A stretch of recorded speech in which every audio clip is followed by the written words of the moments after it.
I'm worried if you've paused. Oh no, phew. Oh, no, That I must hadn't. scare I me. was I hadn't paused at all. I was just looking downwards to my phone. You were so Um, still then. I was thinking, like, hang on a minute, he's paused. Oh no, this recording is going to mess up. That was your turn was so sudden. When was the last time you were confused? um, so I do appear very pragmatic with the interviews and the like, but you haven't seen me looking for my keys in the morning. Um, there's this image of like the tortured artist. So, for example, like I don't know, Vincent Van Gogh. I'm not at all like that. When I'm not having a good time of things, I really struggle to make music. So as I've been having consistently better times of things, I've been finding it a lot easier to just like be creative and just make stuff.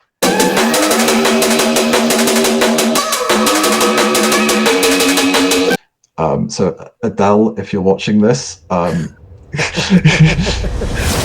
more thing. Hello and welcome to the One More Thing podcast, a place for deep and meaningful conversations with inspiring minds across the bass multiverse. And today we welcome a very inspiring mind, a unique mind. It is Dysfunction. We have been working with Dysfunction for a short while, but we've been fans and appreciators and supporters of each other for a very long time. The first time Dysfunction was on One More Thing was last year with an amazing One More Mix entry and a great interview. We have even done a little back-to-back at the United by Breakbeat Twitch convention earlier this year, where Dysfunction and I did a Donk set, which was a lot of fun. Dysfunction has also been part of the demo drop stream since the very first episode and has been a consistent contributor to that as well. So it was only a matter of time before we started to pick up bits and bobs off them and have curated the recent Confusion EP. That came out about 4 weeks ago at time of recording. At the time of recording this interview that's just about to follow, we were just 4 days away from release. This is the deepest interview that Dysfunction has ever done. We go into a lot of detail. We talk a lot of technical stuff. We also talk in great detail about the ADHD that they experience and how they manage that, not just as a creative artist, but also as a full-time scientist. Kai is a deeply inspiring person and a great person to interview and learn a lot from. We're really excited to be working with them, and this is their origin story. If you haven't checked it out yet, please check out the Confusion EP. But first, listen to this podcast and get to know Dysfunction on a whole other level. Like most Zoom conversations, it starts with an abrasive noise. This call is being recorded. Jesus Christ. Sorry, I should have given you a warning. I didn't realise that was going to be quite so loud. Wow. Hell. Well, now I've woken you up. Welcome to the podcast. I was just going to ask about language and stuff for this. I guess that's cool. gone out the window. Cool. So, Kai, Dysfunction, welcome to the One More Thing podcast. And not only that, but welcome to One More Thing, the label as well. Like, we're literally 4 days off releasing your debut EP for us. I'm obviously going to be biased and say it's your best work that I've ever heard so far. But you have put out loads of amazing music this year, which we're going to talk about soon. But yeah, welcome to the podcast. Welcome to One More Thing. How are you? I'm doing all right. Thank you very much for having me. Yeah, I've been kind of wanting to do a podcast type thing for a while, and this is like a nice, I guess, like opportunity, fitting time for it, given the release in 4 days. Yeah, definitely. We're going to find out your origin story. We're going to have a look at how your journey has been, really. But first of all, like literally just an hour ago, we did a collaboration post on Instagram of Matt Scratch playing Confusion.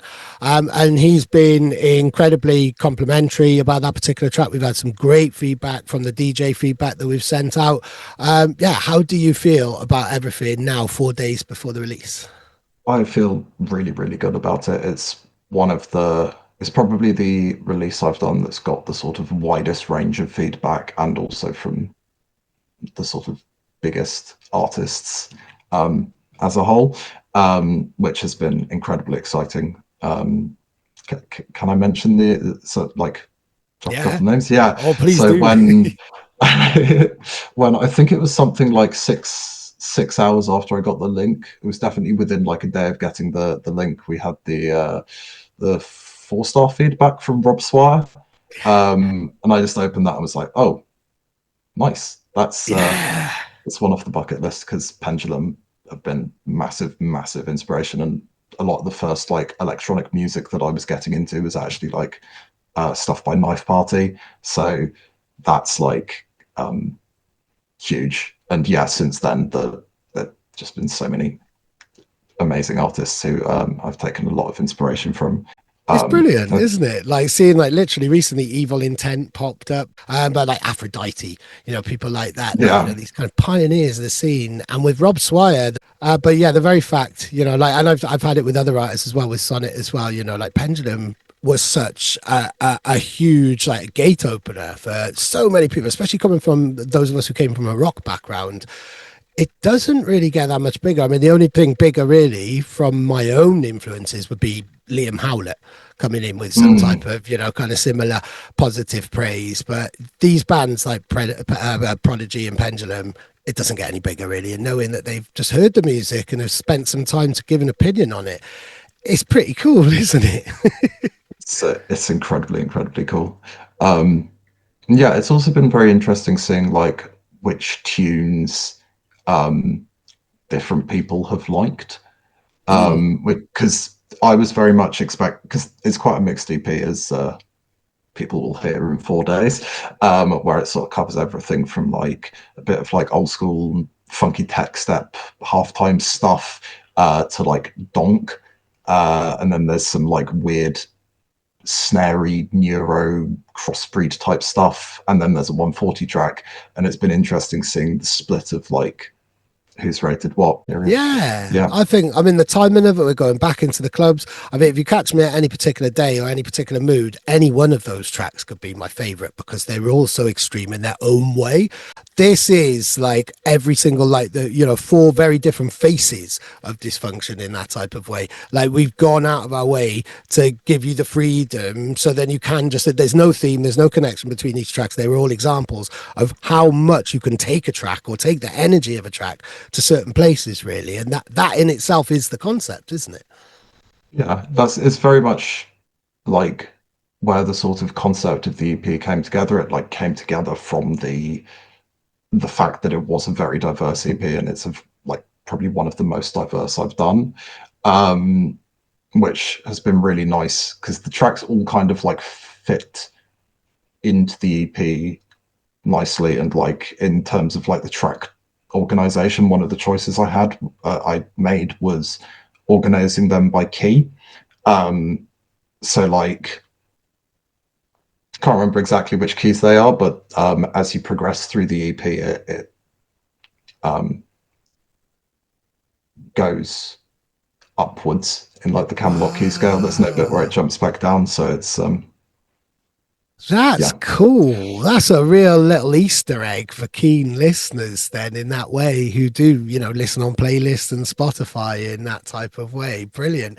And I know that would be lost on any of the DJs who've had the promo so far, because I actually messed up the track order, didn't I? Yeah. But yeah, no, I think it goes. Well, a lot of these came through the demo drop, didn't they? I mean, obviously, you and I have been talking for quite some time. I was first made aware of you through one of the team members, through Lou, aka Solstice, now known as Nascent, who released some of your early music on Just Be. So I think that was the first time Dysfunction ended up in my like playlists and stuff like that. That's the first time I was aware of your name and started following your music. But yeah, a lot of this kind of came about through the demo drop streams that we do, which you've regularly, almost consistently participated in. Yeah. I think from the EP, was the Hypocritical Oath, wasn't it? One that was the DLC definitely on there. Yeah. I think that might potentially be the only one that came that's been played. Okay. But then there's other tracks that you've since released, like Angel of Death was definitely on demo drop. and Smite, I think, which are on other labels and stuff now. But it's great to Yeah. see tunes going through that process, and the first, being the first person to be able to play them to people publicly, hearing feedback and stuff like that. How, like, was a release? How much of this was it? Yeah, did you have intentions? No, not intentions, because that's the wrong way, because it makes it sound contrived. Did you have hopes to have a release on One More Thing, and was this something that you were hoping for by participating in the demo drop? I think so, because I do really like the label and I like the very diverse sound that it has. And I think I had Hypocritical Oath was like finished at the point at which I like contacted you about doing the release. And I think Tremens was like something like a V1 or 2 or something. And yeah, from there it was sort of like, okay, I want to put together this release and I want these 2 tunes to be on there, and I wanted to be on One More Thing. But then, yeah, I feel like for some reason I did just want those 2 tracks on the same release.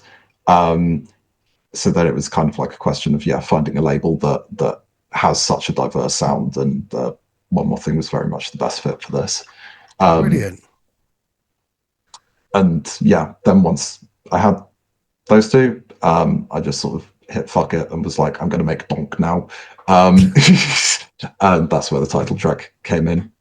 Yeah. And I played it out for the first time. I played all the other tracks previously, but I played this Confusion out for the first time to a really busy club on Friday in Plymouth. It went right off. Absolutely right off. I mean, they were really up for it, crowd. They were up for anything. I started the set with Tremens, having finished. So Plasmator played before me, and we'd made a bootleg in the day. We'd made a bootleg of Binary Finery. And so we finished with a really kind of trancey, bashy, crazy tune, and then I just completely dropped everything, the vibe, and put in Tremens, which has got that really long build up and everything. And it's like, this is a really risky tune. I had Thriller to play afterwards and play over the top because of Halloween. So it's like I had my ghetto. It's like I can actually get away with playing the start of a set with something really, really powerfully tense. No one really left the room. People stopped dancing for a bit, so like, what the hell is this? But then the minute that the drop comes in and is through a really, really good rig, the promoters they had a lot of attention to detail on the rig, and I knew that's why I wanted to start the set with that. So I'd start with one of your tunes, and about halfway through Drop Confusion, people went ballistic. It was amazing. It was great to see. I was trying to grab my phone and film it all while mixing it in with the other tune and everything. It's all really jumping, everything, but it's great. Like, it's the seeing that visceral reaction. I think when we started to kind of put this release together, one of your friends had played it as well. You've already got some kind of content or footage of it. Have you got to play it out yet? Or is that going to happen this Friday? That is actually going to happen for the first time this Friday. Similarly, Failsafe is going to be played out for the first time this Friday. The only one I think actually of the tunes that I've dropped live has been Hypocritical Oath. So it'll be nice to see the reactions to all of the others, like in person. Brilliant. Brilliant. Are you the type of artist who enjoys and relishes and is really looking forward to playing your own tunes? Or, like most artists I seem to know, is really scared, approaches it with a lot of intrepidation, and may not play their tunes because they don't quite feel it fits in with the set, or they're just not feeling confident? There's so many artists. Basically, what I'm trying to say is there's a lot of artists who should be playing their tunes and don't play them often enough. Which type are you? I'm very much the first type. I love playing out the music I make. I love playing out, and this is going to sound slightly egotistical, but I rarely get bad reactions from the times I've played stuff out. I do remember a couple of times with the like early tunes that I made, and it's like, oh yeah, these sound great, and then I mix them in. There was like a party with a sound system in a field that I played. Actually, no, it was in some woods that I played, and dropped out like one of my really, really, really early attempts at production, which has not seen a release. And yeah, it didn't particularly go down very well. And like I could hear it on the rig that it wasn't hitting the way that like other tunes, that better produced tunes do. But yeah, I think it was very much like over lockdown when I started making tunes that were sort of within the acceptable standard of stuff I could play out. And yeah, I've continued since then of just like playing out as much of my own stuff as I can. Brilliant. I got two things to say to that. One, I think it's really important for you to go through that, for any artist to go through that, or similarly, you know, for me as a writer to try and, you know, kind of send something which I believe is publishable to a magazine, you know. And I did that when I was starting off, where it's like, mate, you really need to look at arrangement and how you're writing and the points you're trying to make and everything. And as an artist playing your music on a rig, I think you need to go through that experience to know how far you've still got to go. And I also think then you like, there's a reason why your tunes hit so well, because they're so different. So you're making stuff to fill very, very obvious holes within dance music at the moment. There's nothing else that's sounding a lot like the hybrids that you're making, especially when we're getting into the, you know, the fusion of subgenres and stuff like that, and elements of other aspects which not other producers are really playing with at the moment. There's a real, you're making these tunes because you have a need for them in your head. These are in your sound palette, in your sets. You're making these because these ideas do not exist at the moment. There's no bandwagon jumping here or thinking, oh, that's working for that person, or maybe I'll try that. You're out on your own sonically, which, you know, so one of the main characteristics I look for in anybody on One More Thing, but I think definitely that's probably why they're hitting the right spot in your sets, because there's nothing else like it really, isn't it? Thank you. I do feel that a lot of the sort of reason for why I wound up making quite a wide range of different stuff, because like I've made at this point pretty much everything from kind of like chill, a semi-acoustic 140 up to like 200 BPM donk and hardcore. I feel like a lot of that comes from how the sort of like wide range of music that I have listened to throughout my life, and the like music that I enjoy has like an even wider range than music I make. So like I listen to everything from sort of like some prog psychedelic rock to like jazz, a lot of klezmer and folk music, to like stuff like rock and obviously electronic music. And I like blending stuff together. I just like creating stuff that sounds different and new. Definitely. I mean, you mentioned klezmer, and that was a new thing when we first did our first interview, which is on One More Thing. It was One More Mix 92, and the interview that came with it. And you said klezmer, and a few times I was just kind of nodding and agreeing, and I was thinking, I'm going to have to ask him what this is, because I can't find the spelling of it or anything else like that. So I said, you know, like, what is this? I think, yeah, okay, can you repeat yourself, please? Because I didn't know what klezmer was, and you told me. So you taught me about a different style of music right there in that interview. And this all goes back to like your kind of origin story. I mean, I did want to look at the year that you've had, but maybe we can do that at the end then. Because yeah, I think this is much more imperative to your story and your development as an artist, that we've got to reach this point. But your first musical introductions were a drum machine on the family computer that your father had installed, and then the clarinet, which you grew up playing for a very long time, but in quite an unconventional way, didn't you? So I did a reasonable amount of the sort of like orchestra and bands type things, just like with school. But then one of the main things that started me off down the more like, I guess, like production route, because I used to compose music, and sort of like stopped that when I got into electronic music and found out that I enjoyed that more. But one of the things that really like got me into the whole composition was learning about playing jazz and improvising in like blues scales. And then when I started getting into like klezmer and like Balkan music, looked into what scales are used for those, and then started doing like improvisation stuff within those. For klezmer, the clarinet is very much one of the quite, I guess, like core instruments of it. Right. Do you have Balkan connections or influences in the family soundtrack or what you've grown up with, or maybe friends? Or is this just something that you found through being a child of the internet, growing up and finding stuff? It was very much something I found through being like a child of the internet. My dad was into this Austrian DJ called Tony Moroni, who would do like electro swing and sort of like Balkan music mixed with house and everything. I got into this again, like another Austrian band called Donk through that, and as a result, got into like Balkan and world music. And then I think the band that really did it for me getting into Balkan music as a whole was Dubioza Collective, because I'd like joined this like sort of electronic Balkan fusion group as a result of listening to Dunkelbunt.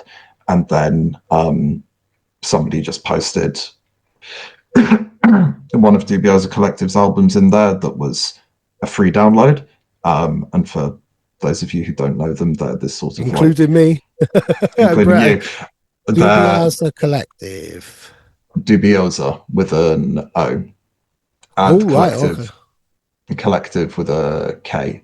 They're this like Bosnian ska punk band who mix a lot of like Balkan brass music into ska punk, and also mix a lot of like electronic things, like electronic sounds into the ska punk. It produces this just brilliant blend of styles. Maybe a bit like Go-Go Bordello, but like kind of electronically produced perhaps, or with elements or remixes of Go-Go Bordello in that kind of playing field, really. I mean, I'm clutching for references that I know. But again, I knew that I would learn something new from you like I did from the last interview, really. Always happy to share music. So improvisation, I mean, were you doing this, do you still improvise then in terms of how you approach this, that influence and that way that you kind of taught yourself and created, you know, your musical palette and your musical kind of language yourself then, and how you kind of produce and stuff? Does improvisation in that type of way that you did do with, you know, real physical instruments, does that still exist in different ways on how you produce as an artist now? I suppose, particularly when I'm looking at doing stuff that's a bit more melodic, I will often spend just a while messing around with putting notes in different places and seeing if I get something that sounds good. And then occasionally I'll get something that sounds good. I'll listen back to it a few times and I'll be like, shit, that's the lead synth from Blood Sugar. And then I'll have to start again. But yeah, that's sort of like trial and error and just like messing around and trying different things. Yeah. I mean, I guess that does for all producers, especially producers who don't, you know, traditionally music producers don't really kind of come, you know, electronic music producers, a lot of them don't read sheet music or haven't had any composition experience and stuff like that, whereas you have. So do you still, you know, I'm just wondering if it kind of, if it's, you're not going to know because you're coming from your own experiences, but if there was something that, you know, kind of, you still come back to throughout all of your musical training and experiences in that way, does it give you an edge being able to compose or read music, or having had such so much kind of experience in other musical fields? To be honest, I'm not sure. I can definitely still read sheet music providing it's in treble clef. I never figured out how to read bass clef or the other ones. But I think one of them's alto clef, and then there's one other, maybe soprano clef. Not sure. That would make sense, wouldn't it? But I don't know. I only knew bass clef and treble clef, really. But yeah, I guess like a degree of my understanding of how to compose comes from the music theory that I learned. So stuff like chord progression, and types of like cadences and everything. I do still have that bit, which also kind of is helped by the more like, I guess, mathematical view of music I have, and how the different notes relate to each other in terms of frequency. Right. Okay, cool. Now this is because there's a really fine line between music and maths anyway. And this is something that we've spoken about in previous interviews. I mean, there's also a fine line between maths and science, I would say. And this is definitely you are a pragmatic person in that type of way, aren't you, really? And you approach things in, I would say, quite a kind of in a scientific way. And I think that's a great example of that, really kind of, coming into approaching music and creating it from a mathematical point of view. And I think some people don't quite appreciate how close maths and music are in that type of way. And, kind of sometimes it does, especially with production and the last 10% of production, it is a numbers game, isn't it? Yeah, definitely. I would agree with you there. Yeah, stuff like why certain arrangements of notes, and if you like make a chord of playing 3 notes or whatever, how if you play, I don't know, your root note and then 1 semitone above, it doesn't sound good. It has this like big dissonant sound to it. But then if you play 7 semitones above, starts to fit together a lot more nicely. And that's to do with how the frequencies of the 2 notes relate to each other. So for example, if you go to +7, the frequency is roughly 1.5 the frequency of your root note, which is why when you're putting together, for example, a sub bass, well, when I put together sub basses, because I do separate sub layers for pretty much all of my basses, I'll do root note and then have one root note being like a pure sine wave, and then I'll have like another pure sine wave at +1 octave, and when you go up an octave you double the frequency, and then I'll have one at +1 octave +7, which is 3 times the frequency. So there you've got the first 3 harmonics of your the first 2 harmonics of your root note. Wow, cool. I wasn't expecting things to get so technical. But one thing I was going to do is a real novelty thing. I was going to kind of start earlier on in the interview with it, but you've just completely confused me there. It's not hard to confuse me. I'm a very confusable person. And with confusion, the tune and everything, I wanted to know when the last time you were confused. You seem like anytime I talk to you, you've got your head incredibly screwed on. And like I said, like you talk with a very pragmatic, you approach things very pragmatically. You seem unconfusable in that way. You would approach things logically and not just jump in emotionally like I might. When was the last time you were confused? So I do appear very pragmatic with the interviews and the like, but you haven't seen me looking for my keys in the morning. I struggle a lot with losing stuff and then having to find it again. But yeah, I'd say probably that's the main area in which I'm confused in my day-to-day life. Right. Because you manage with ADHD, don't you? What type of is it the combined, or is it a hyper focused, or I can't remember the name of the last one, the other one, the one where you're a lot harder to focus and don't have focus? So there's I think there's hyperactive ADHD and inattentive ADHD is Inattentive. The two, I have combined types, so very prone to hyperactivity and also to losing focus easily. Yep. I can relate, but I'm not diagnosed, so I would never I don't put that flag on me, although lots of people have told me that, if you're ill, you don't need a doctor to tell you you're ill, because these are the symptoms that you're showing.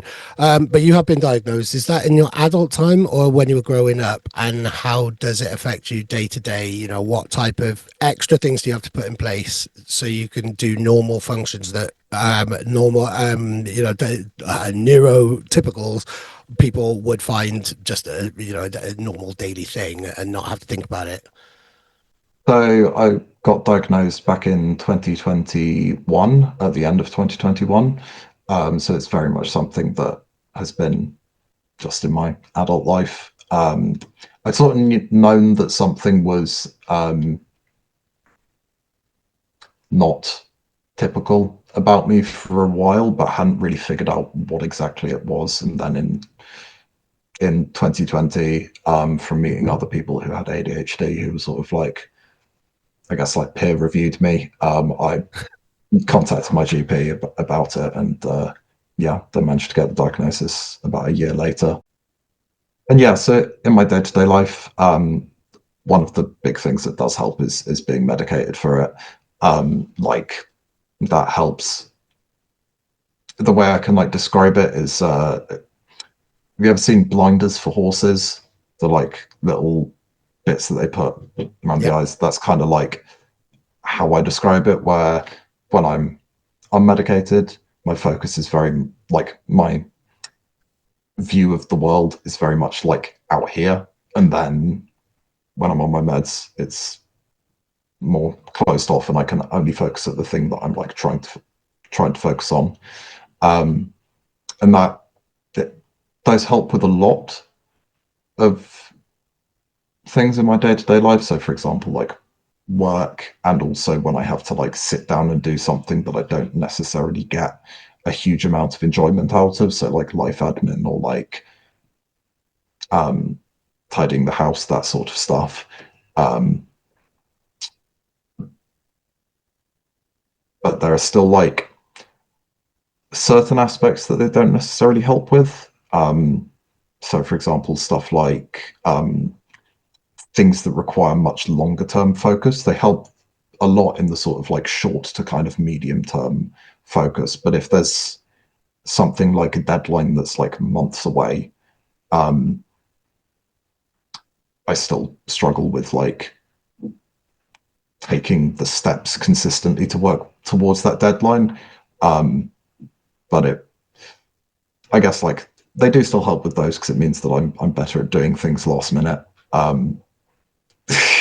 So That's one of the things that is definitely a big checklist for me, really, is that last minute thing. And apparently it's a form of self-medication because you are literally getting a dopamine kick off the adrenaline because you are running out of time.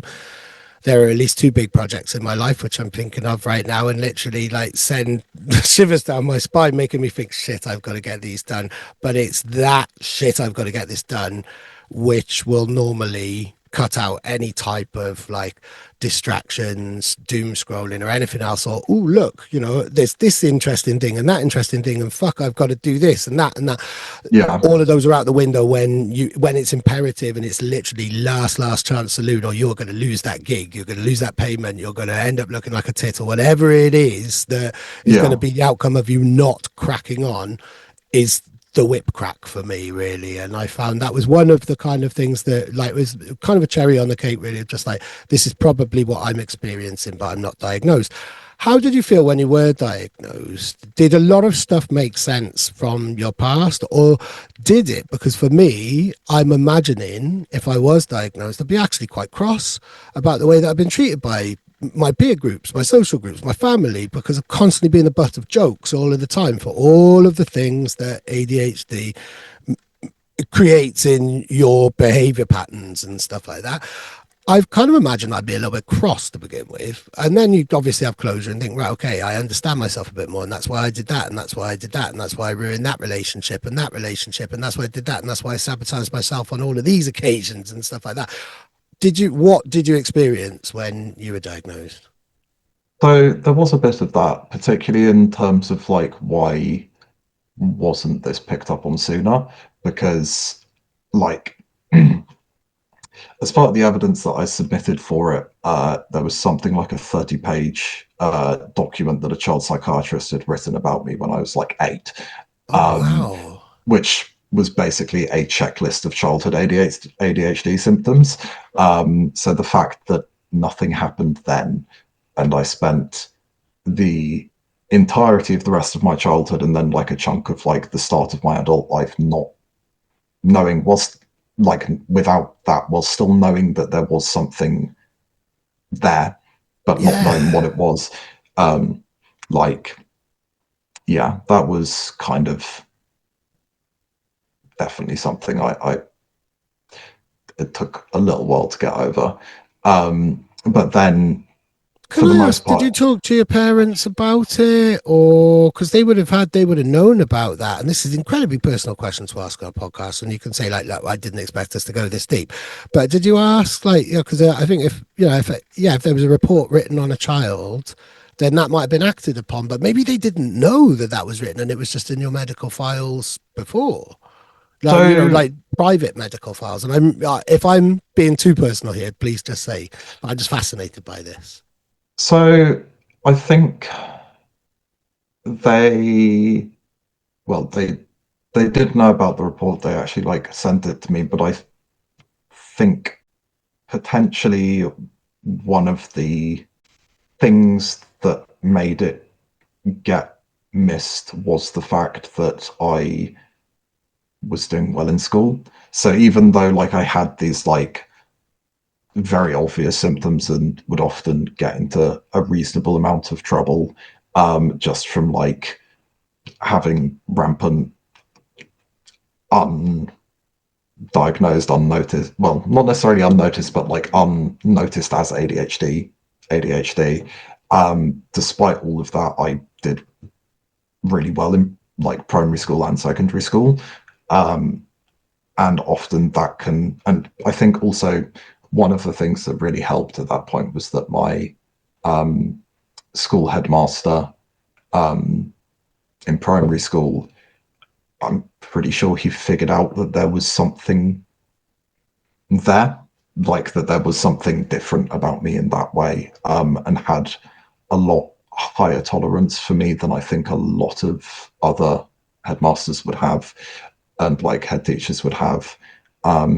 And that's something that I always think that I'm very lucky for because unfortunately, this is something that I am actually quite passionate about. Unfortunately, there is a huge trend within people who have ADHD of being much more likely to be excluded from school.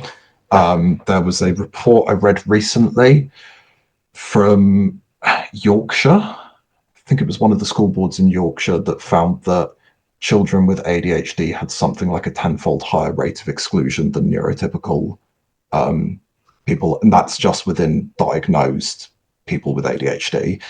And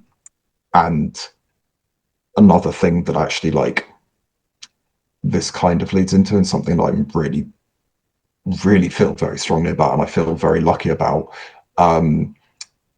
So do you know how much of the UK population has ADHD? It's like predicted to have ADHD. Oh, I would imagine if my Facebook is anything to go by 99%.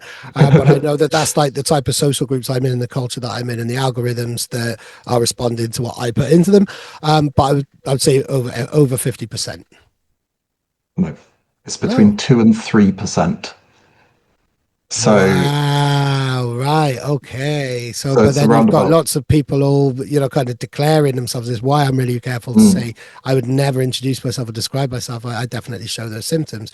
This is a reality, right? Okay, so yeah, so yeah, it's it's about it's not as rife as we are being led or maybe think that we're all experiencing in that way. yeah, so it's about 1 in 40. Do you know what percentage of the UK prison population have ADHD? Ah, right. Okay. Now this would be the same with dyslexia, and it would probably be like a huge percentage.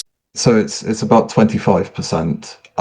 And there are multiple reasons for this, like stuff like people with ADHD are more likely to be excluded from school. That's a really big risk factor in terms of being more likely to wind up in prison because you get excluded from school once, you then go to your next school with this sort of like mark on your On your information records, being like yeah, yeah. you're only here because you've been kicked out. So it's much easier to get kicked out to the second school. And the more that you get kicked out of school, the more your like social life is disruptive. You are disrupted because you're constantly changing friendship groups. You're much less likely to do well in school if you're constantly moving around. So you have much higher risk factors for winding up engaging in crime. There are also like there's the tendency towards impulsivity. So people with and sort of like dopamine seeking. So other people with it, like people with ADHD, are much more likely to experience things like substance addiction, myself included, but I'm not going to go into that. And like, which again, another risk factor for crime. And also, there was another piece of research that I looked at recently that showed that in sort of like mock jury situations, so they basically did research where it was like they assembled juries not for actual criminal cases, but then just like looked at different personality traits and stuff that the defendant was displaying, and how people associated that with guilt and innocence and everything. So, for example, a jury is more likely to deliver a guilty verdict if the defendant asks for the question to be repeated. So, which is quite common to have audio processing issues in people with ADHD, and to like be distracted at the time when the question's asked and to ask for clarification. Like, I know it's something that I do where like sometimes somebody will say something and I'll have to be like, sorry, could you repeat that? That sort of behavior, fidgeting, looking around the courtroom, all things that are more likely to happen in somebody with ADHD. All of these are more likely to return a guilty verdict.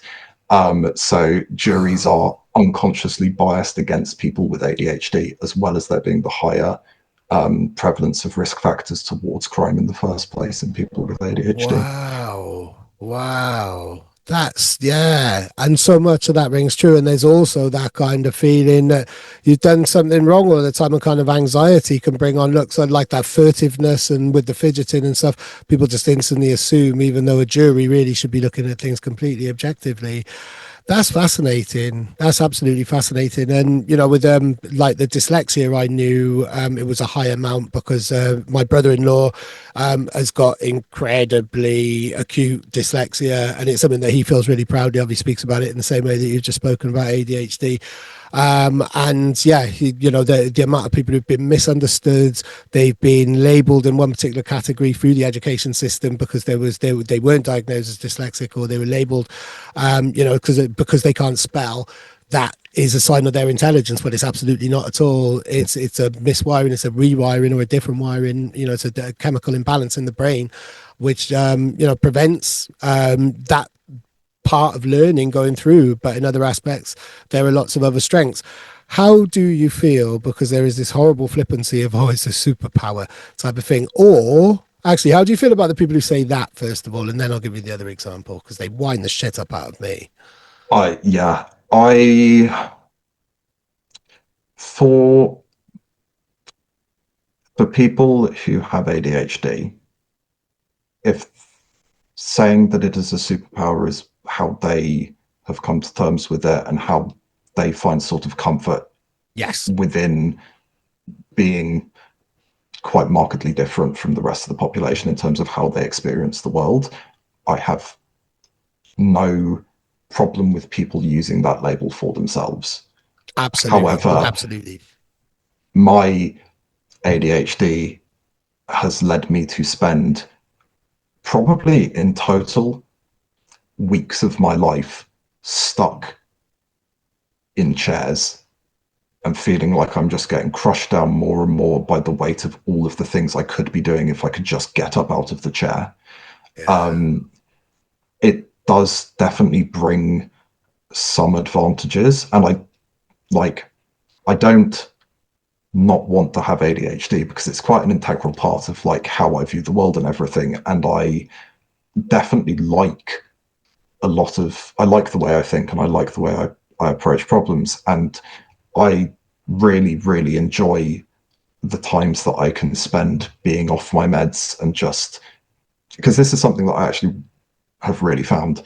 Being medicated has helped me enjoy life so much more, and enjoy not being medicated so much more, because I know that everything's done, because I can have that focus to like have a job, like stay employed, get most of my life admin and everything done. And then on the weekends when I don't have stuff to do, I can just enjoy experiencing the world in which like I do naturally, and just have that like anxiety in the back of my head that there's all this stuff I could be doing just gone because I've done it. But I wouldn't. Wow. That's a great perspective. That's really, you've got the best balance there. And it's not, you know, like, unlike, you know, kind of anything that one might say for their mental health, where consistency is paramount. You can be either medicated or not medicated because it's focus related rather than emotion related in that type of way. Yeah. You can take days off and anytime, because that kind of the absolute like free form of ideas when there's no medication and you're not blinkered, it can be quite overwhelming, really, like goosebump inducing when you're literally Yeah. just like plugged into just ideas, like never ever short of any type of inspiration in that way. But then it's actually kind of focusing it and putting it into practice and stuff is what the medication is for. It sounds like you've got an incredible balance on that, I, really.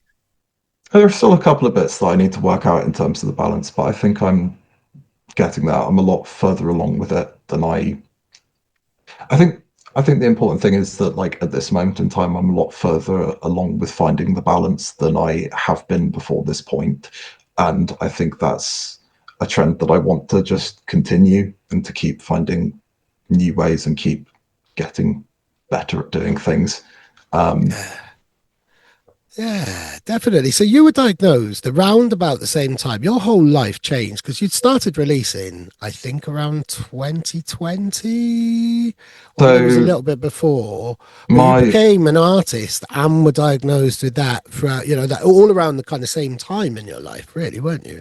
so some of I'd actually been releasing back to like 2017, 2018. I had a couple of releases on this Oh label no. Ossity Records, um, like just free downloads, but like still to this day, I think one of them is my most played tune, and it's at something like 50,000 plays.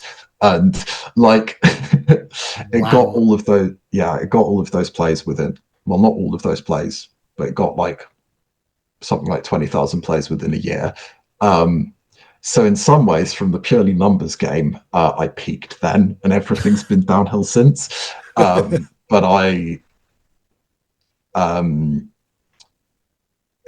I'm a lot happier with the music I'm releasing now. I was happy with the music I was releasing then on that label, um, but now looking back on it, I can very much see that I have gotten significantly better since then in terms of like how I approach things like arrangement, sound design, and most importantly, I think mix sound.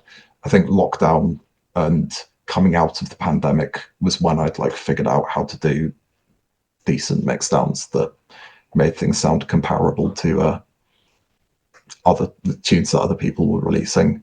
Um, Yeah. Do you think that was because you were getting a little bit of assistance with your focus and you were starting to develop, that, kind of change your lifestyle in that type of way? Do you think that there's a combination or just two very separate, just happen to happen at the same time events in your life? I definitely think that the medication. I think the medication definitely did help when I started on it, but I think the main thing that really like helped with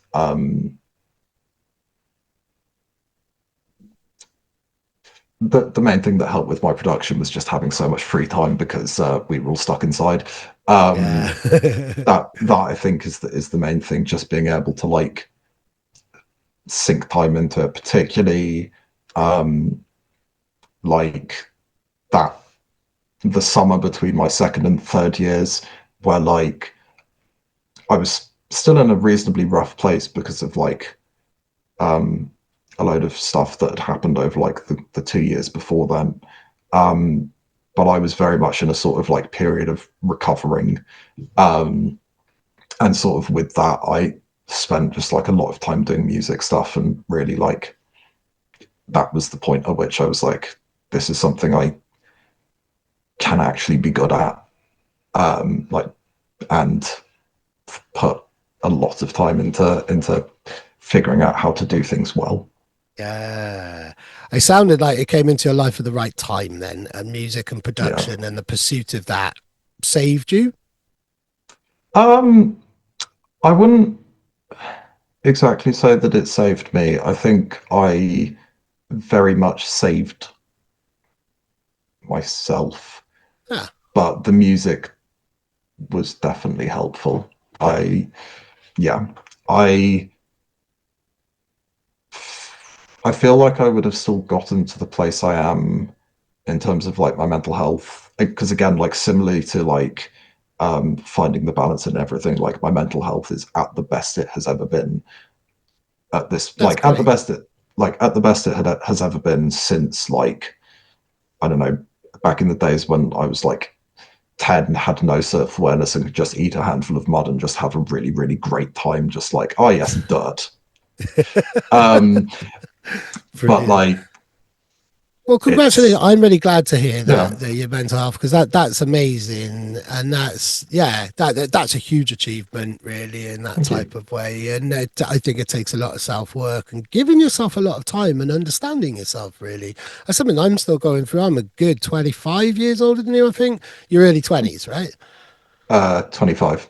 25, right. Well, I'm 22 years older than you. I'm still working that out mental health wise myself, really. But I think that is a huge achievement, and to be feeling the best you've ever done as an adult, the most. And with mental health comes kind of confidence and everything, really, in that type of way.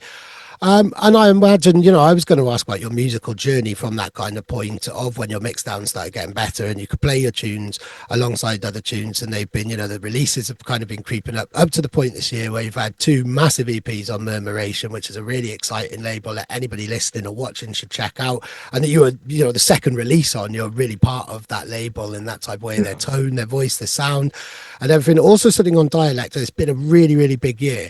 So is there a correlation there then between your kind of mental health journey and your production journey and your confidence and you just knowing who you are creatively and soulfully, really? I definitely think that there is a degree of correlation there. That I find it easier to work on music when I'm feeling like settled. I find that I'm actually, I don't know, there's this image of like the tortured artist. So for example, like, I don't know, Vincent van Gogh. I'm not at all like that.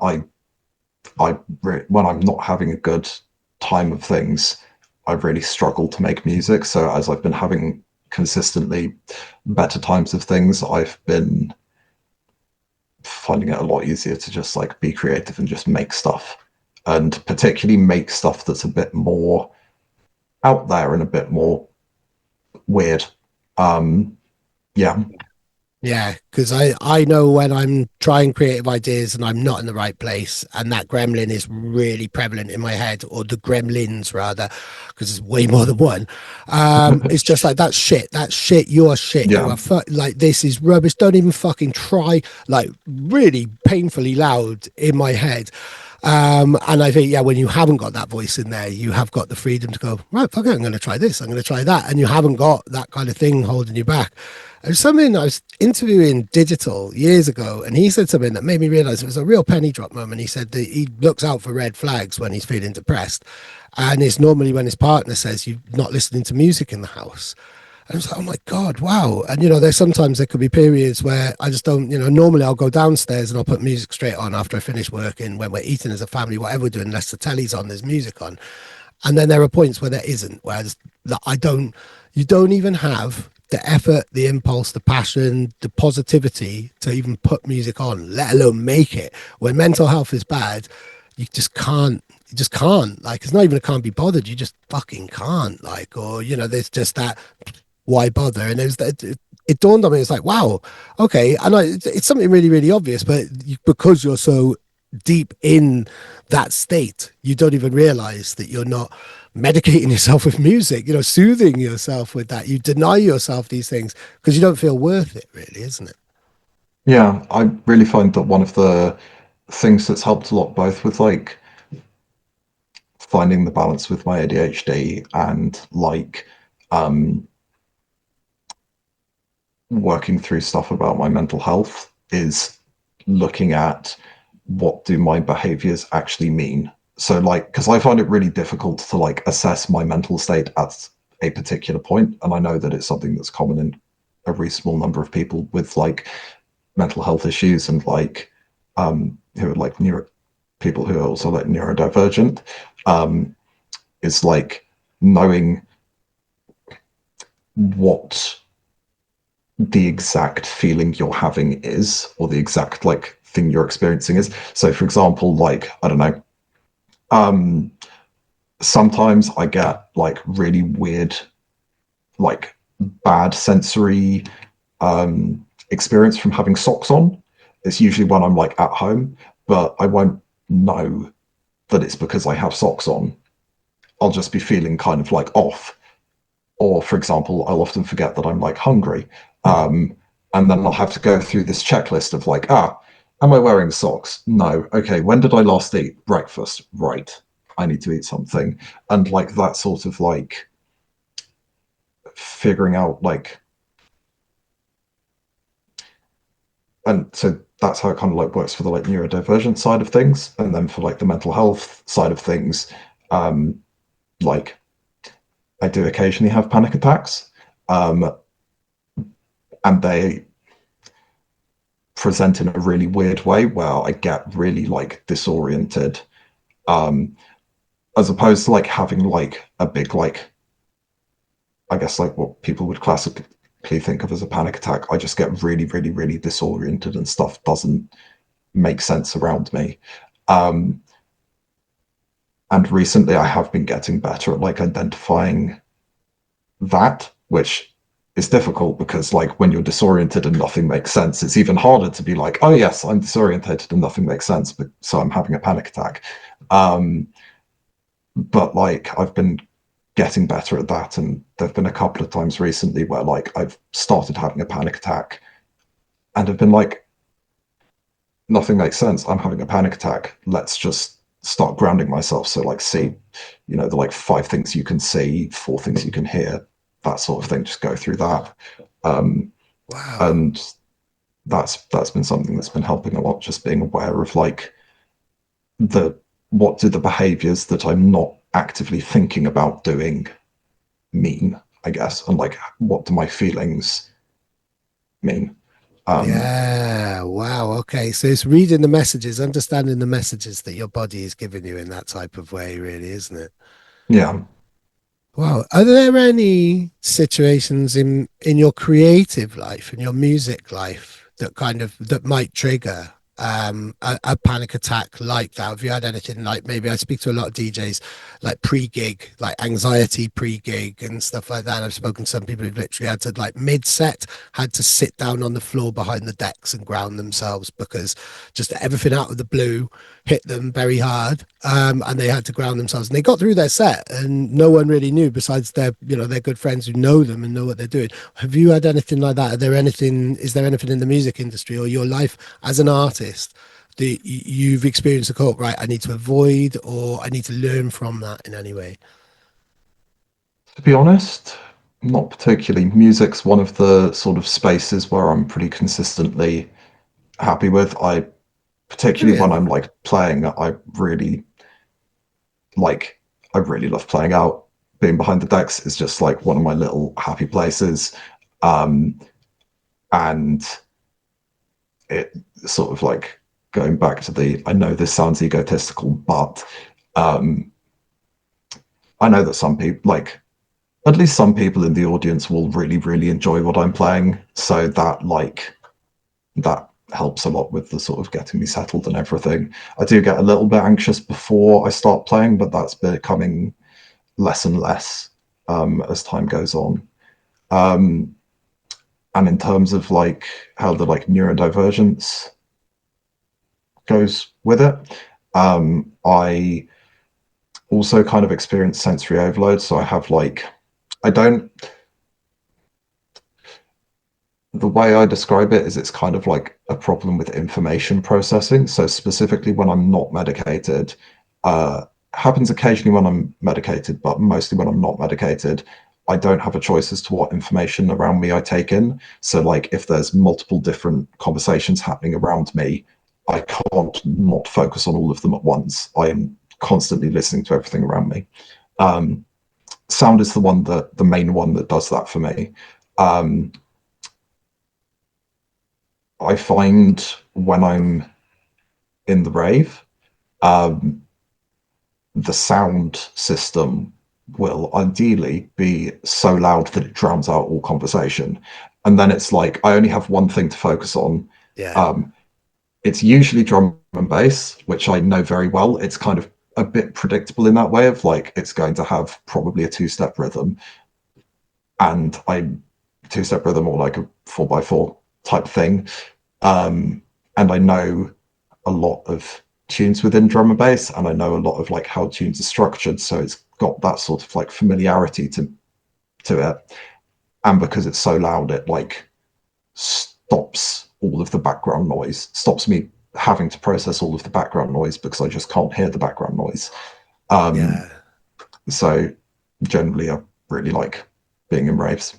Yeah, I think that's great. So music really in that type of way, you know, kind of whereas it can for a lot of people be inducing of kind of, you know, certain triggers and things like that.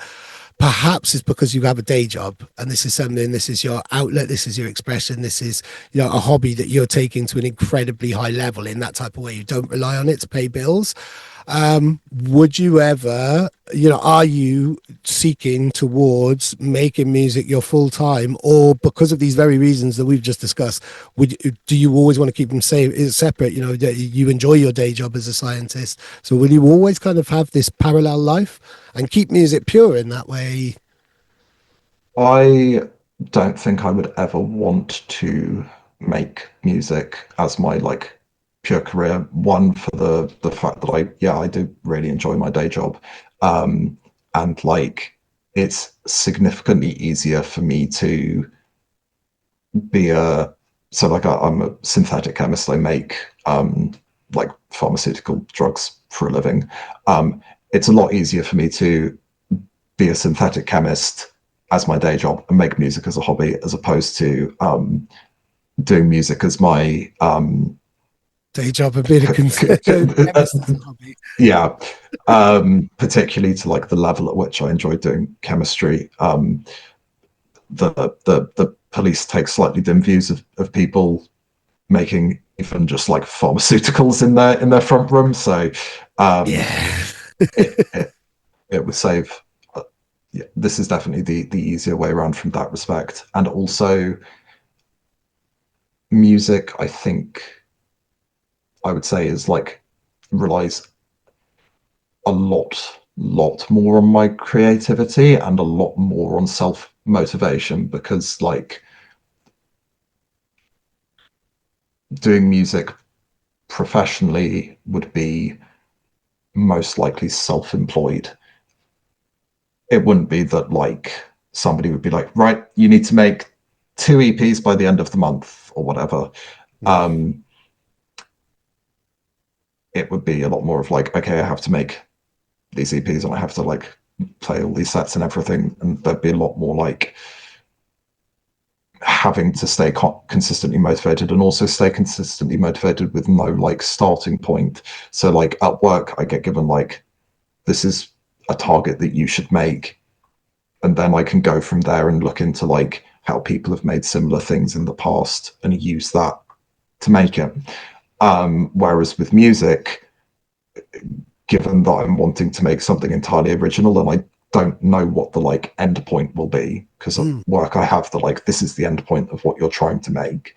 It's a lot more like, it's much more of like a closed process to get from here's stuff you can buy to this, whereas with music it's much more open-ended. So like on days when I'm not feeling particularly creative at work, I can still like do stuff, whereas like with music I need to stay consistently creative while I'm doing it. And I feel like there are times when I do just struggle to make music because I don't have any sort of like spark or anything. So what I do is I just don't try to make music, because otherwise I'll just be getting frustrated. And having it as like a hobby, allows me to do that, because I don't need to make music. But if I needed to make music, those points would become so much more stressful and could lead to me falling out of love with it, which is not something I want to happen. Yeah, you make something that you truly love turn very sour. And famously, I always think of DJ Hazard with this, because for about 5 years, it might be 3, I might be exaggerating that, I can't remember, but it was at least 3 years, I was interviewing him all the time, And I'd be like, have you been back in the studio yet? And he still hadn't been in the studio because he was feeling completely uninspired and just hadn't been in the studio at all or anything. And it took a long time because he'd fallen out of love. I'm worried if you've paused. Oh no, phew. Oh, no, That I must hadn't. I scare was just, I hadn't paused at all. I was just looking downwards at my phone. You were so still then. I was thinking, like, hang on a minute, paused. Oh no, this recording is going to mess up. That was your turn was so sudden, it surprised me. But I call it the DJ Hazard thing. It was just like, I'm not going and I'm not bothered because I know eventually when I found the idea, when I've got the idea, the inspiration, the impulse for me to go in, I'll go in and it'll be cool. And that was years ago. And he's been churning out all sorts of stuff and been on hospital and all sorts of things. Like, so even. And it seems mad. I think at 3 years at your stage of your career, Hazard is the same age as me. So, a lot older. 3 years is nothing. 3 years at your career, like that would be, anybody who's 25 and just started on their musical career would feel like fuck, that's career suicide. That's, musical journey suicide in that type of way. But as time goes by, it doesn't matter how long. I mean, I left it 10 years for not mixing because I didn't think I was meant to be mixing anymore. And you and I have done a back-to-back playing Donk and stuff. I think we share a similar level of energy and pure passion and just love for the craft. I mean, that was one of my favorite back-to-backs this year, and I've done a lot, was that one, mainly because I had to download a lot of Donk and stuff. I didn't have much of a collection, so I found loads of free downloads on Bandcamp. And that was, I mean, what are your memories of that set? Because that was brilliant, wasn't it?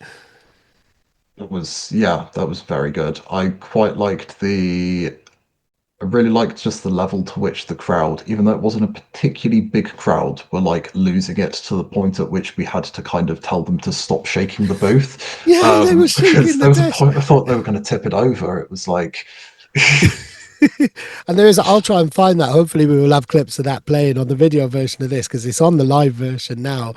And it seemed that was the busiest time of the dance floors between 12 and 1. I was so tired because I've been interviewing people all day and actually sent you a message saying, I don't know about this. Do you mind if we don't do the back-to-back or anything? But then you hadn't picked up that message and you came into the room with your friends and stuff. And there was like this whole new energy. And it was like the dude that I was with at the time as well. He really wanted to go back to the apartment. And I could see that he was really tired. He'd been on his feet working all day. And it's like, oh, maybe this isn't meant to be. Maybe you just play the set. You came in and you're like, no, this is happening. Like, this is no. And suddenly the energy, like it was like all of that tiredness that I'd been feeling for about an hour before vanished. And the pair of us were bouncing around and the dance floor. Literally, I mean, we were worried about the camera that was attached to it and everything. But that was, I mean, is that because that was very much a kind of novelty set for me. I found sets purposefully for it, but that, you're not averse to playing a lot of Donk. Donk has played quite a big role and other extreme forms of dance music in your palette since day one, really, as a DJ and everything as well, isn't it? Yeah. I think Donk's something I very much got into while I was at uni, like my second year. And I do love playing it out. It's just very silly and a lot of fun. But I've covered quite a lot of stuff in terms of stuff that I play over the years. Again, I don't really play it so much anymore, but I used to play bassline. I've played a lot of electro swing and a lot of like glitch hop type stuff. But now these days I've definitely shifted a lot more towards, if I'm playing like a sillier type of set, it will be like Donk and sometimes hard trance.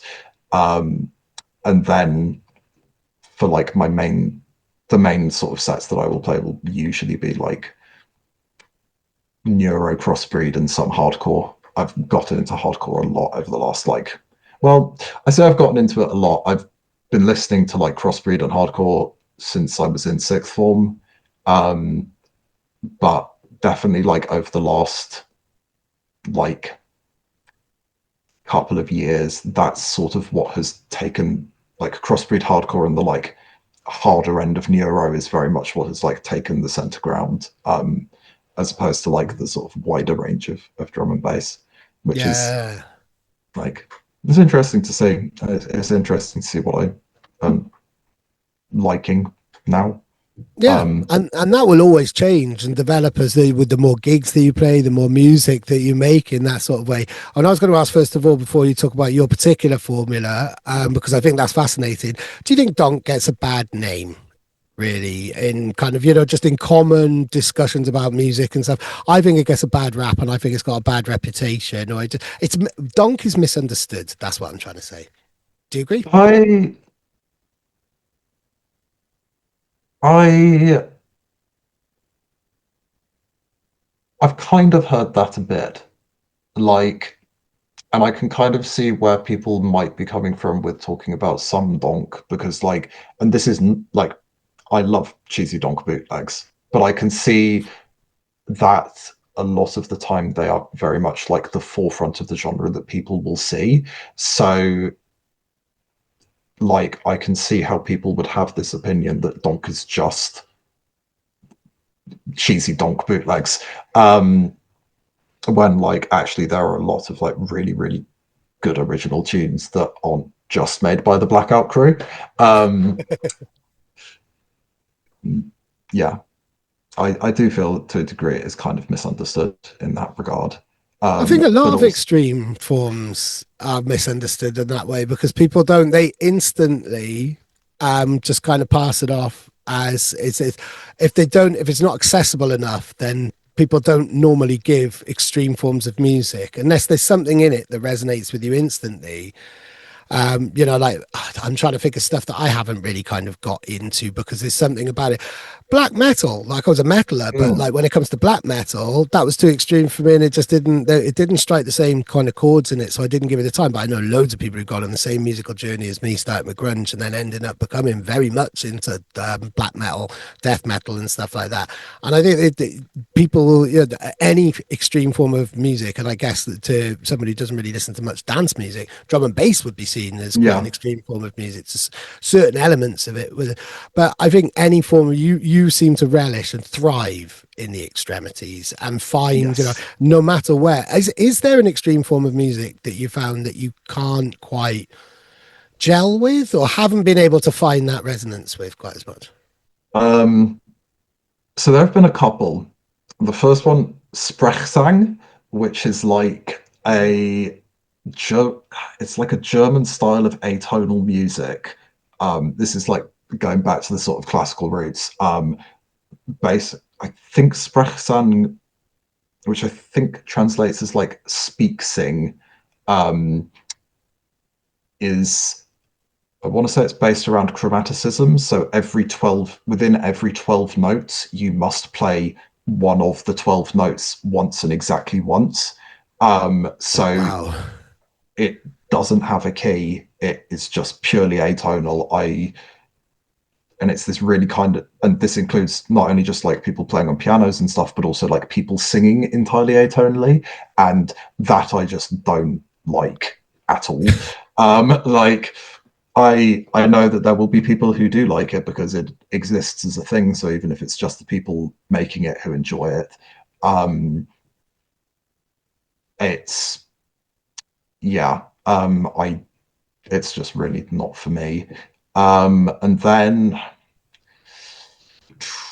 there are any genres that I just don't really like at all.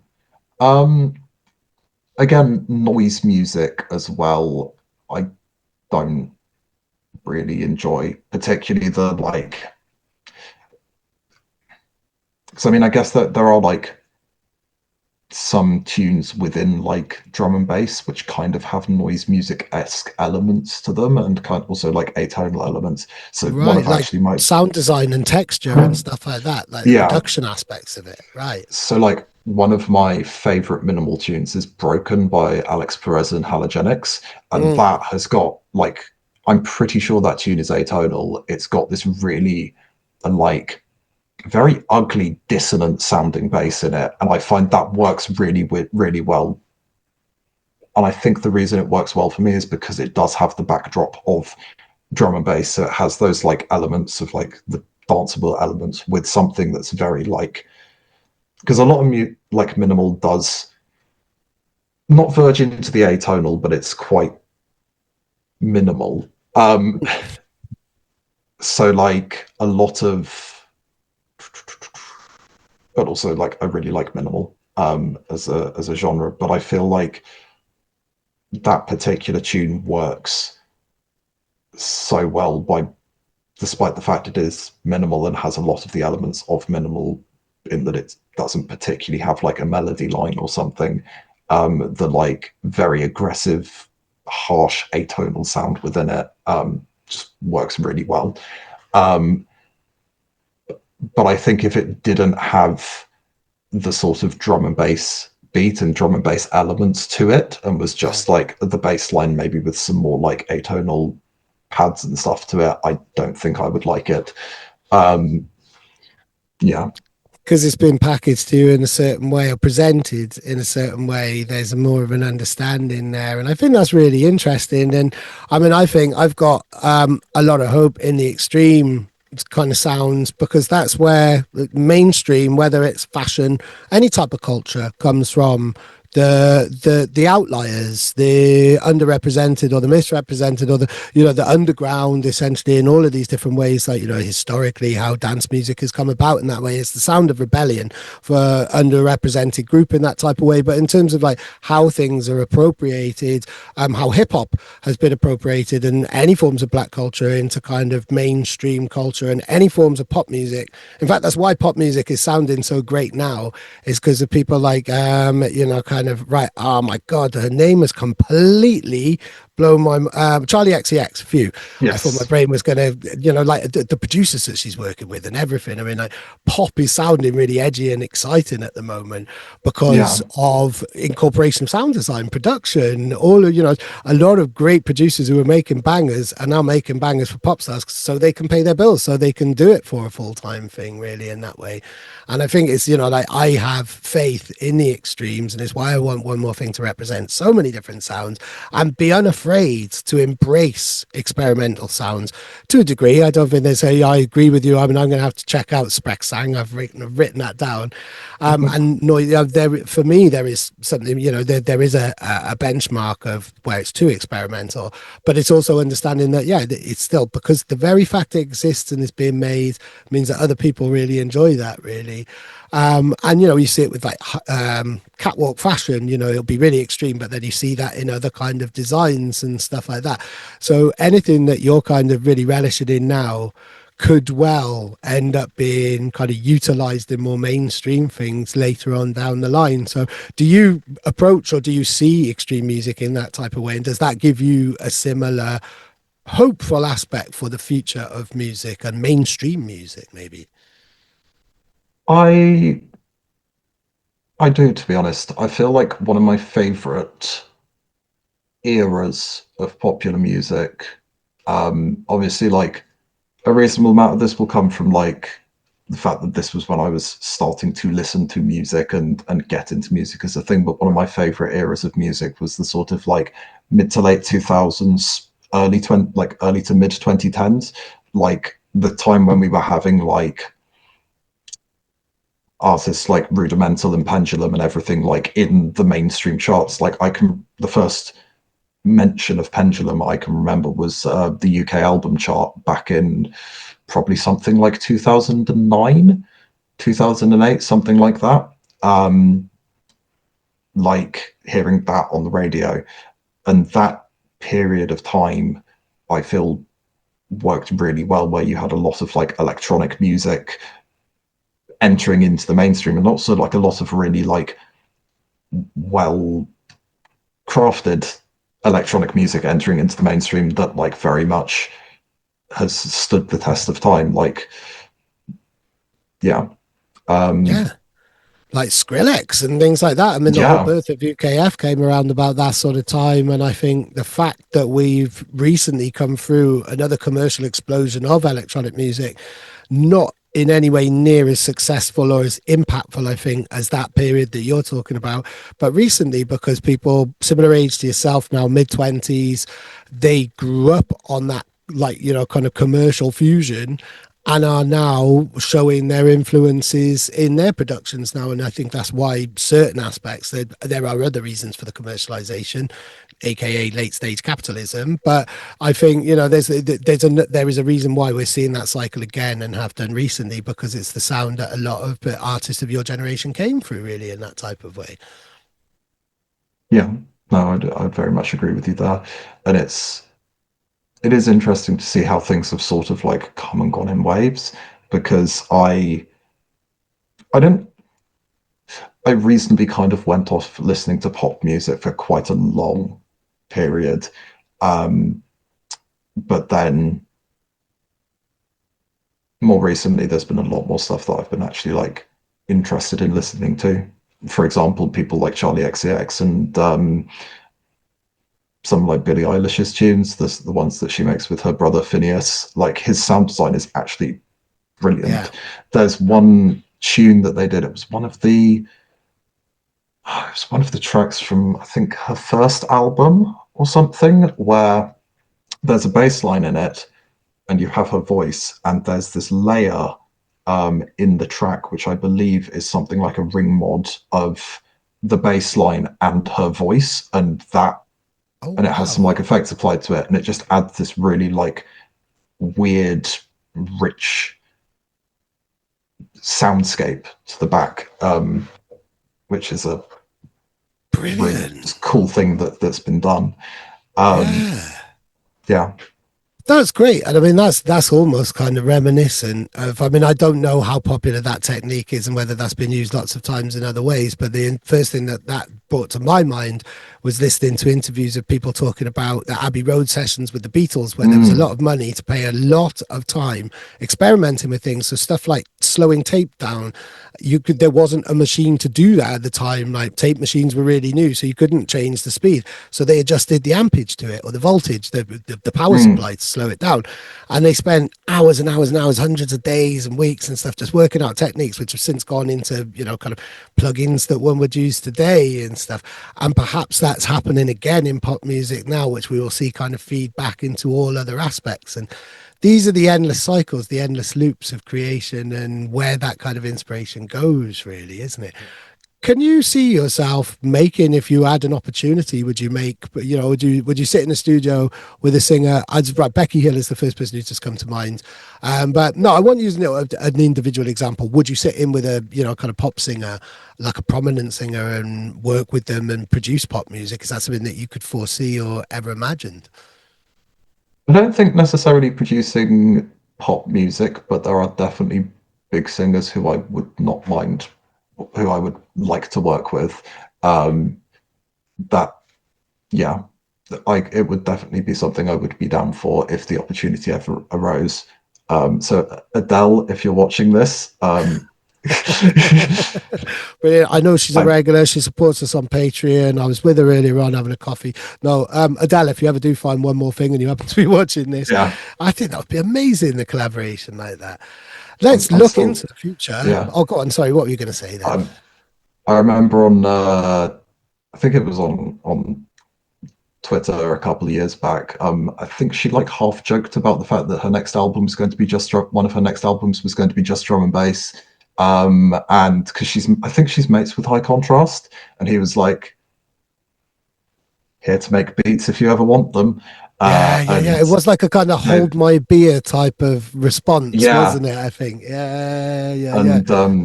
So if that ever happens, I will be very excited for it, because she's got one of the best voices, I think, in the world. Like that. Yeah, just the guts and the soul and the rawness and the tone and stuff. She doesn't hold back as well. And so I've enjoyed her songs and just her presence and her delivery a lot more, having watched interviews with her and kind of seeing like how unapologetic she is and how she doesn't hold back, or she doesn't play she's not conservative in any way. And I think that's really important for me to like kind of link with music when you know where that person's coming from. Quite often, I've interviewed people I've thought the record is really cheesy to begin with, but then I hear where they're coming from and it's like, wow, okay, now I can completely relate to that. So we've got Confusion coming out in a matter of days. By the time this goes out, it's probably been out for a week or so. What are future plans for you? Like, do you have anything lined up for 2026, or do you like to keep your plans closer to your chest? So I have, I'm currently working on an EP, doing something a little bit different to what I've done beforehand. That's for a Bristol-based label, who shall remain anonymous for purposes of confidentiality. And the first tune that I've been making for that, I've basically been sampling a lot of Welsh folk and mixing it in with like ragtag and hardcore. So I'm very excited with how that's starting to come together. Um, and then and that's like just like in the works. There's no release scheduled or anything for that. That's just like something I'm working on with a particular label in mind. And then I have a minimal EP that's basically just awaiting like mastering and final touches for release, which is going to be hopefully out in the first like quarter of the year. And then a couple of like hardcore and crossbreed tunes for various places. And if you will have me, maybe another release on One More Thing at some point next year, if I can get stuff together. I would very much like that, especially if you're talking about sampling Welsh folk as well. That sounds, was that something that you'd always wanted to sample and you had a sample ready and it fit the tune, or was it an idea that you had during the creation?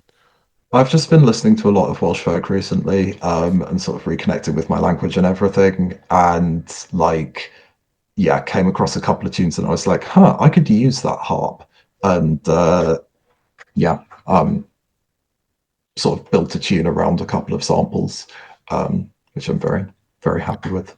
I'm really keen to hear that. I know that's for another label, but I'm really keen to hear that anyway. As a Welsh person, I think there's lots of aspects of your story, your journey, your personality, which we haven't really touched on, but I know you've got to go and we're over the kind of time limit of where podcasts, people start to stop listening to podcasts after about an hour and 15 minutes. But let's wrap up on Welshness, really. Do you speak Welsh then fluently? Did you grow up speaking it fluently? Tipyn bach, ond dydw i ddim yn siarad Cymraeg yn rhugl. So a little. I speak a bit of Welsh. I don't speak it fluently. I don't speak it as well as I did when I was living in Wales, because there's not as much opportunity to speak it here. My partner's actually at one point was learning Welsh, and that was a really nice time, because we still do have like occasional conversations in Welsh. Which is really nice. It's definitely something that I have been reconnecting with a lot more, and particularly listening to like Welsh language music, and particularly like I'm really, really, really into like Welsh language grime and drill. So people like Sage Todds and Doma Floyd, like I feel it's a really, really beautiful way of like combining the really old Welsh tradition of spoken word, and sort of, I guess, like repurposing it in a way that allows younger generations of people to engage with Welsh. Massively. To like, it's really, really good thing, and I'm really I'm excited seeing it. Yeah, I'm really excited. I'm really inspired seeing it. And for me, it was Mr. Formula who really kind of brought it all together for me. And the fact that he does it with, he's got this project now, Cymraeg Worldwide, released this year, where he's rapping with different people from different countries like India, France, Italy, Egypt, I think. Like there's Arabic in there. There's all different types of languages and stuff. And it's suddenly that kind of ability. It's like, because people will switch off if they don't understand the lyrics, but actually you do understand so much more just listening to the tone. And just like literally just swimming in the textures and the cadences. You don't have to understand precisely what they're saying to get the vibe of what they're saying in that type of way. And I mean, the Welcome On Board is the first official Welsh artist on One More Thing. Like it's a bit embarrassing, really, that I don't think, I mean, I'm trying to think now. I don't think, in fact, I've had these thoughts, but now I'm questioning myself because we're recording this and it's all live and I don't really want to edit it. I am right now. I'm going to have a look now. This is annoying me. I'm pretty certain. Am I thinking of who?